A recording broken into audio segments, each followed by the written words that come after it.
ये हमारी documentary series का तीसरा वीडियो है। पिछले दोनों वीडियोस ऊपर दिए गए लिंक से जरूर देखें और चैनल को सब्सक्राइब जरूर करें। साल 1980 भारत के आसमान में एक इंडियन एयरलाइंस विमान उड़ रहा था। अंदर बैठे थे सैकड़ों यात्री। लेकिन अगले कुछ मिनटों में यह फ्लाइट सिर्फ एक हाईजैक नहीं रहने वाली थी, क्योंकि उस समय इंडिया के पास ना कोई एनएसजी थी, ना कोई ट्रेन्ड काउंटर टेरर फोर्स, और दिल्ली में बैठे लोग खुद नहीं जानते थे कि करना क्या है। कुछ अधिकारी नेगोशिएशन चाहते थे, कुछ फोर्स भेजना चाहते थे, और कुछ लोग डर रहे थे कि अगर एक गलत फैसला हुआ तो विमान के अंदर बैठे हर इंसान की मौत लाइव हिस्ट्री बन सकती थी। लेकिन सबसे डरावनी बात, सरकार के अंदर जो केओस चल रहा था वो जनता से पूरी तरह छुपाया गया। इस वीडियो में आप जानेंगे 1980 के उस इंडियन एयरलाइंस हाईजैक क्राइसिस के बारे में।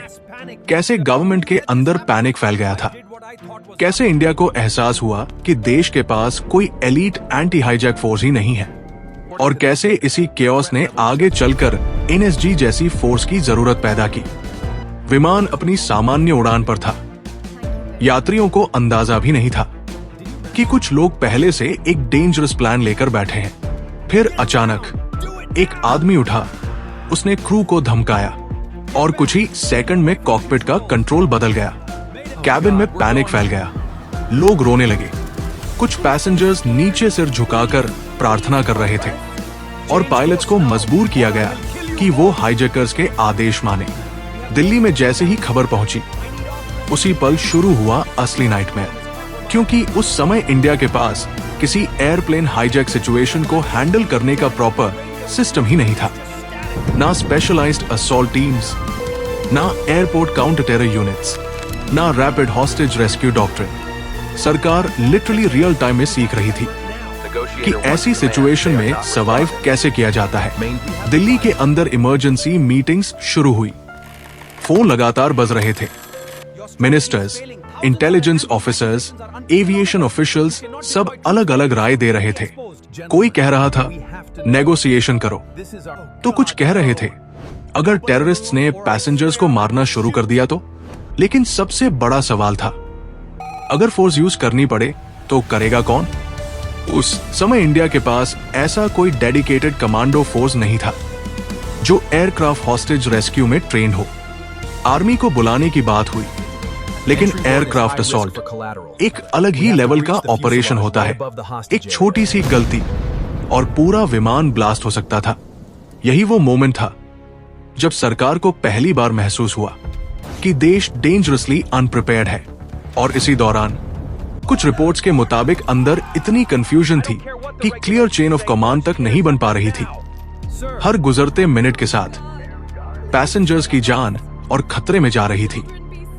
लेकिन सिचुएशन तब और टेरिफाइंग हो गई जब इंटेलिजेंस एजेंसीज को डर लगा कि अगर हाईजैकर्स इंटरनेशनल सपोर्ट से जुड़े हुए निकले तो ये सिर्फ हाईजैक नहीं, एक इंटरनेशनल क्राइसिस बन सकता है। और अब प्रेशर सिर्फ इंडिया पर नहीं था, पूरी दुनिया की नजर इस घटना पर थी।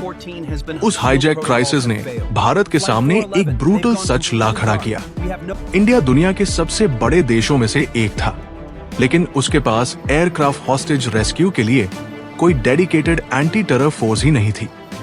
एयरपोर्ट सिक्योरिटी कमजोर थी, एजेंसीज के बीच कोऑर्डिनेशन टूट चुका था, और डिसीजन मेकिंग इतनी स्लो थी कि हर गुजरता मिनट पैसेंजर्स की जान को और खतरे में डाल रहा था।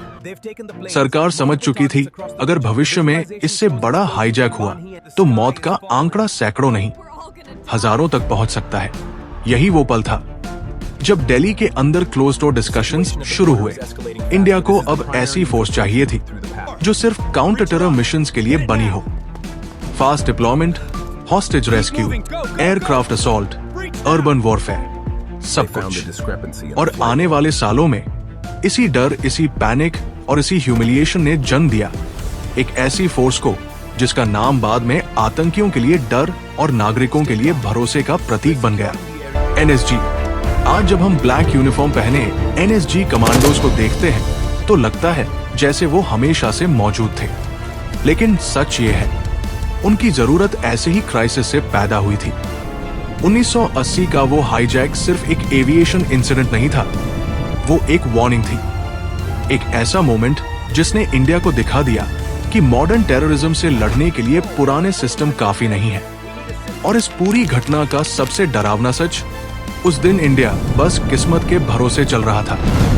ना ट्रेन्ड एंटी हाईजैक फोर्स, ना प्रॉपर रेस्क्यू सिस्टम, ना क्लियर रिस्पॉन्स प्लान। अगर हाईजैकर्स थोड़ा और वायलेंट होते तो शायद सैकड़ों लोग जिंदा वापस नहीं लौटते।